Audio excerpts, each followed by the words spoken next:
Yo, what's up, people? Just want to make a quick video. Uh, this is going to be about pulsating xenias. If you don't know what those are, I'll probably throw a little clip up right about now.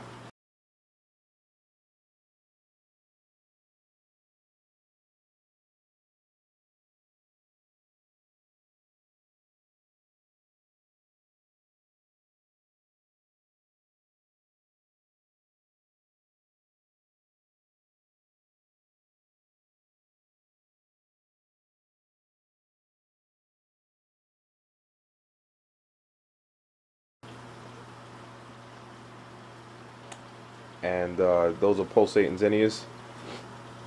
It's a coral uh, that looks real nice, and it's a real cool coral to have if and only if you can have it on its own rock away from any other rocks, so it does not propagate or whatever the hell they call it when it jumps onto another rock and just starts multiplying, because it will take the fuck over your tank.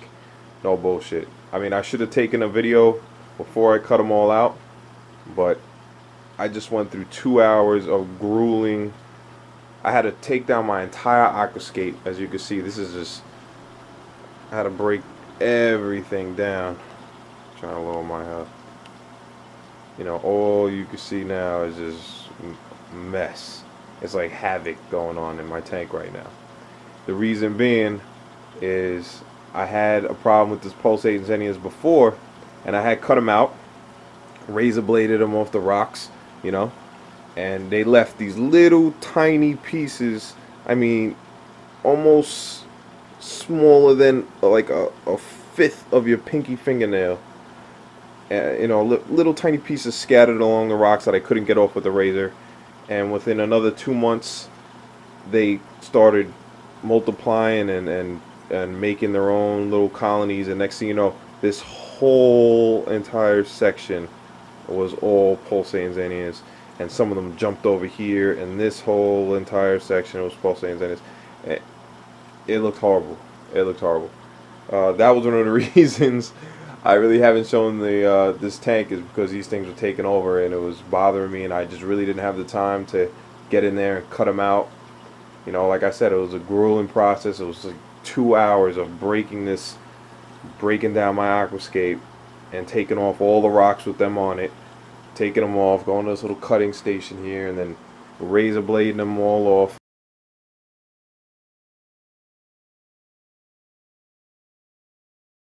But this time, hopefully it works. This time I torched them off with a torch. So, well, I cut them off first, put them in a bucket of water. Luckily, my local fish store is pretty cool, and they always let me bring stuff like that over there, and they hooked me up with other stuff. So I dropped off like 5,000 of these things to him, and he gave me a little line of credit over there. But what I was saying was, this time I razor bladed them off and then torched any little pieces that were on there until they were burnt and crispy. So that hopefully will stop them from coming back. Like I said, really nice coral if you could keep it on a rock by itself. Me, I had pretty large aquascape areas, so I didn't really have a space. I didn't really have a bare spot on the sand where I could keep this kind of coral. So, originally I had it on my main rocks. Oh, I had it on a rock on my main rocks. And next thing you know, it jumped off that rock and jumped onto another rock, and onto another rock, onto another rock. And next thing you know, it's taking over the whole damn tank. So, word to the wise, unless you have the area to just keep it by itself, then stay away. Or you're going to run into the same problems with me. Yeah, I mean, you might have seen, if you follow my videos, and you might have seen me and other YouTubers talking about it on comments, this, that, and the third. And yeah, it turns into almost like a weed, it just won't go away.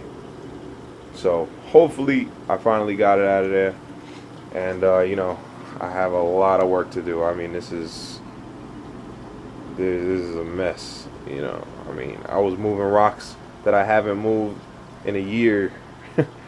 So you know,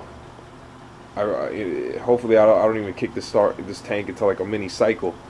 Well, one cool thing is I actually enjoy aquascaping, so I'm gonna you know, mess around with different aquascapes. I was getting a little tired of the same old look to the tank, so I'm gonna move stuff around. I'm not sure. I got two ideas, two very different ideas. I could either go with a really low kind of rock work, kind of taking up the whole bottom of the tank, and leave a lot of swimming room all at the top. Almost like what it kind of looks like now, just kind of spread out all over the place. Even take these down, not too many caves really, and take these down, have it spread out kind of low, or have it like most people do, just all against the back wall and leave all this front and top open. You know, just everything all pushed back. I was getting tired of these huge caves, so I don't know. I'll think about it. I'll mess around. I'll be probably doing this for the next 2 hours or so, and so yep, that's my little rant for the minute. I keep saying this about the freshwater tank. I keep saying, yeah, I'm gonna throw up a video. I'm gonna throw up a video. Not gonna throw up a video, you know what I'm saying? I'm gonna post a video. I'm gonna post a video, but I never get around to it. There's really nothing going on in there at all. I haven't really touched it at all. If anything, I've taken fish out, so there's only like probably 4 or 5 fish in that 90 gallon. I'm just really letting it mature before I throw any nice fish in there. You know, I started throwing in like these little cheap rasboas and stuff like that, and little tetras that I wasn't really feeling, but my local fish stores don't really carry too much exotic stuff, so I started filling the tank up with fish I wasn't really happy with, and I wasn't happy. That's not what I wanted to do, so I started taking them out and bringing them back, and I'm gonna go with you know what, I forgot the name right now, but I'm gonna go with like a whole bunch of dwarf cichlids. There's a specific name for them, which I cannot think of right now, but a whole bunch of these nice little dwarf cichlids, maybe some angels, and a school of neons probably. But yeah, you know, that'll come slowly but surely, and I'll post it up when I get a chance. All right, people. So I'll see you then.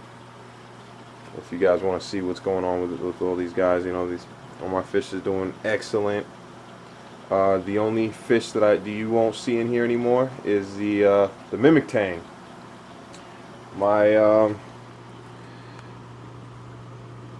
my anemone back there started getting real. He kind of went rogue on me. He started climbing up. He was at the top of this area, and he was humongous. I mean, when I first bought him, he was probably the size of this. No, it's even smaller now. He's probably the size of this. Okay, you can't see that either. About the size of a fist. Alright, and I mean, he's like the size of a frisbee now. He's freaking huge. Right now, he's all tucked back in this corner because I had to kind of dislodge his foot because he was getting so high. He was almost getting sucked into the overflow here. So I had to dislodge his foot and bring him back down to the bottom. But where I was going with that is